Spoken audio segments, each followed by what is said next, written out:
Chapter 4. Addie. Thursday, September 27th, 7:30 p.m. I should be doing homework before Jake stops by, but instead I'm sitting at the vanity in my bedroom, pressing fingers to the skin at my hairline. The tenderness in my left temple feels as though it's going to turn into one of those horrible, oversized pimples I get every few months or so. Whenever I have one, I know it's all anyone can see. I'll have to wear my hair down for a while, which is how Jake likes it anyway. My hair is the only thing I feel 100% confident about all the time. I was at Glenn's diner last week with my girlfriends, sitting next to Keely across on the big mirror, and she reached over and ran a hand through my hair while grinning at our reflections. "Can we please trade, just for a week?" she said. I smiled at her, but wished I was sitting on the other side of the table. I hate seeing Keely and me side by side. She's so beautiful, all tawny skin and long eyelashes and Angelina Jolie lips. She's the lead character in a movie, and I'm the generic best friend whose name you forget before the credits even start rolling. The doorbell rings, but I know better than to expect Jake upstairs right away. Mom's going to capture him for at least 10 minutes. She can't hear enough about the Simon situation, and she'd talk about today's meeting with Officer Budapest all night if I let her. I separate my hair into sections and run a brush along each length. My mind keeps going back to Simon. He's been a constant presence around our group since freshman year, but he was never one of us. He only had one real friend, a sort of goth girl named Janae.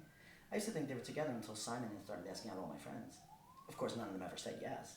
Although last year, before she started dating Cooper, Keely got super drunk at a party and let Simon kiss her for 5 minutes in a closet. It took her ages to shake him after that. I'm not sure what Simon was thinking, to be honest. Keely has one type, jock. He should have gone for someone like Bronwyn. She's cute enough in a quiet kind of way, with interesting gray eyes and hair that will probably look great if she ever wore it down. Plus, she and Simon must have tripped over each other in honors classes all the time. Except I got the impression today that Bronwyn didn't like Simon much, or at all. When Officer Budapest talked about how Simon died, Bronwyn looked, not sad. A knock sounds at the door and I watch it open in the mirror. I keep brushing my hair as Jake comes in. He pulls off his sneakers and flops on my bed with exaggerated exhaustion, arms splayed to the side. "Your mom's wrung me dry, Ads. I've never met anyone who could ask the same question so many ways." "Tell me about it," I say, getting up to join him. He puts an arm around me and I curl into his side, my head on his shoulder and my hand on his chest. We know exactly how to fit together, and I relax for the first time since I called into Principal Gupta's office. I trail my fingers along his bicep. Jake's not as defined as Cooper, who's practically a superhero with all the professional level working out he does, but to me he's the perfect balance of muscular and lean. And he's fast, the best running back Bayview High's seen in years. It's not the same feeding frenzy around him as Cooper, but a few colleges are interested and he's got a good shot at a scholarship. "Mrs. Kelleher called me," Jake says. My hands halt in progress up his arm as I stare at the crisp blue cotton of his t-shirt. "Simon's mother? Why?" "She asks if I'd like to be a pallbearer at the funeral." "It's going to be Sunday," Jake says, his shoulders lifting in a shrug. I told her sure. Can't really say no, can I? I forget sometimes that Simon and Jake used to be friends in grade school and middle school, before Jake turned into a jock and Simon turned into whatever he was. Freshman year, Jake made the varsity football team and started hanging out with Cooper, who was already a Bayview legend after almost pitching his middle school team to the Little League World Series. By sophomore year, the two of them were basically the kings of our class, and Simon was just some weird guy Jake used to know. I think Simon started about that to impress Jake. Simon found out one of Jake's football rivals was behind the anonymous sexting harassment of a bunch of junior girls and posted it on this app called After School. Got tons of attention for a couple of weeks, and so did Simon. That might have been the first time anyone at Bayview noticed it. Jake probably patted him on the back once and forgot about it, and Simon moved on to bigger and better things by building his own app. Gossip as a public servant doesn't go very far, so Simon started posting things a lot pettier and more personal than the sexting scandal. Nobody thought he was a hero anymore, but then they were all getting scared of him, and I guess for Simon that was almost just as good. Jake usually defended Simon, though, when our friends got down on him for about that. "It's not like he's lying," he pointed out. "Stop doing sneaky shit and it wouldn't be a problem." Jake can be pretty black and white in his thinking sometimes. Easy when you never made a mistake. "We're still headed for the beach tomorrow night, if that's okay," he tells me now, winding my hair around his fingers. He says it like it's up to me, but we both know Jake's in charge of our social life. "Of course," I murmur. "Who's going?" "Don't say TJ. Cooper and Keely are supposed to, although she's not sure he's up for it. Lewis and Olivia, Vanessa, Tyler, Noah, Sarah. Don't say TJ. And TJ. Ugh. I'm not sure if it's my imagination or if TJ, who used to be on the outskirts of our group as the new kid, has started working his way into the center right when I wish he'd disappear altogether. "Great," I say blandly, reaching up and kissing Jake's jawline. It's a time of day when it's a little scratchy, which is new this year. "Adelaide!" My mother's voice floats up the stairs. "We're heading out." She and Justin go downtown. She and Justin go somewhere downtown almost every night. Usually restaurants, but sometimes clubs. Justin's only 30 and still into that whole scene.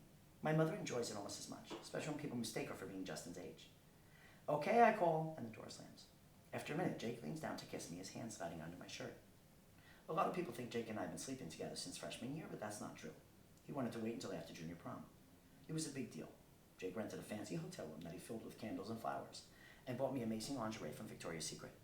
I wouldn't have minded something a little more spontaneous, but I guess I know I'm pretty beyond lucky to have a boyfriend who cares enough to plan every last detail. Is this okay? Jake's eyes scan my face. Or would you rather just hang out? His brows rise like it's a real question, but his hands keep inching lower. I never turn Jake down. It's like my mother said when she first took me to get birth control. If you say no too much, pretty soon someone else will say yes. Anyway, I want it as much as he does. I live for these moments of closeness with Jake. I crawl inside him if I could. More than okay, I say, and I pull him on top of me. Nate, Thursday, September 27th, 8 p.m. I live in that house. The one people drive past and say, I can't believe someone actually lives there. We do, although living might be a stretch. I'm gone as much as possible. My dad's half dead. Our house is on the far edge of Bayview, the kind of shitty ranch rich people buy to tear down. Small and ugly with only one window in front. The chimney's been crumbling since I was 10. 7 years later, everything else is joining it. The paint's peeling, shutters are hanging off, the concrete steps in front are cracked wide open. The yard's just as bad. The grass is almost knee-high and yellow after the summer drought.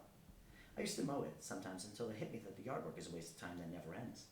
My father's passed out on the couch when I get inside, an empty bottle of Seagram's in front of him. Dad considers it a stroke of luck that he fell off a ladder during a roofing job a few years ago while he was still a functioning alcoholic. He got a workman's comp settlement and wound up disabled enough to collect Social Security, which is like winning the lottery for a guy like him. Now he can drink without interruption while the checks roll in. The money's not much, though. I like having cable, keeping my bike on the road, and occasionally eating more than mac and cheese, which is how I came to my part-time job and why I spent 4 hours after school today distributing plastic bags full of painkillers around San Diego County. Obviously not something I should be doing, especially since I was picked up for dealing weird over the summer and I'm on probation. But nothing else pays as well and takes so little effort. I head for the kitchen, open the refrigerator door, and pull out some leftover Chinese. There's a picture curling under a magnet, cracked like a broken window. My dad, my mother, and me when I was 11, right before she took off. She was bipolar and not great about taking her meds, so it's not as though I had some fantastic childhood while she was around. My earliest memory is her dropping a plate and then sitting on the floor in the middle of the pieces, crying her eyes out. Once I got off the bus to her throwing all of our stuff out the window. Lots of times she'd curl up in a corner of the bed and not move for days. Her manic phases were a trip, though.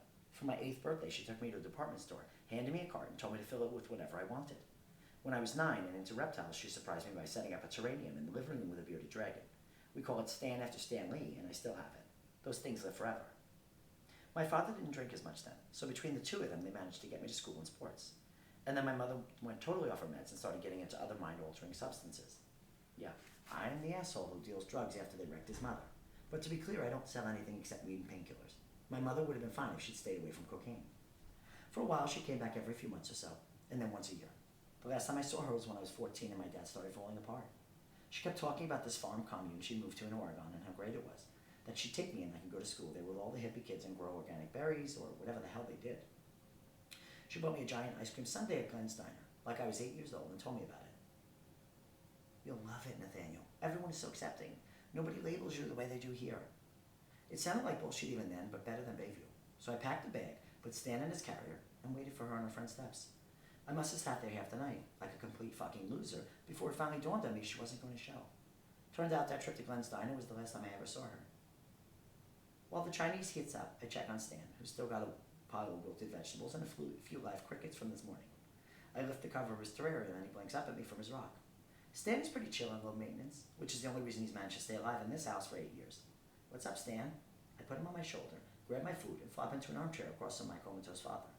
He has a baseball game on, which I turn off because A, I hate baseball, and B, it reminds me of Cooper Clay, which reminds me of Simon Kelleher and the whole 6th scene in Detention. I never liked the kid, but that was horrible. And Cooper was almost as useless as the blonde girl when you came right down to it. Bronwyn was the only one who did anything except babble like an idiot.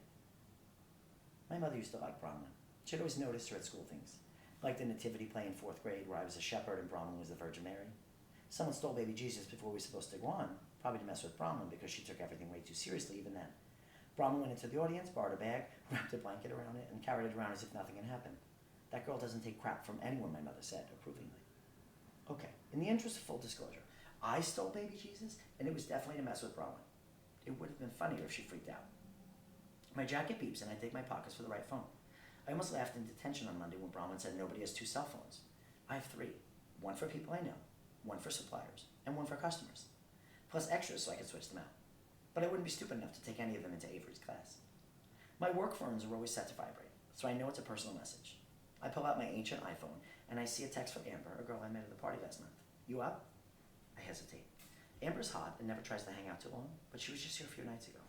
Things get messy when I let casual hookups happen more than once a week, but I'm restless and can use a distraction. Come over, I write back. I'm about to put my phone away when another text comes through. It's from Chad Posner, a guy at Bayview I hang out with sometimes. You see this? I click on the link in the message, and it opens to a Tumblr page with the headline, About This.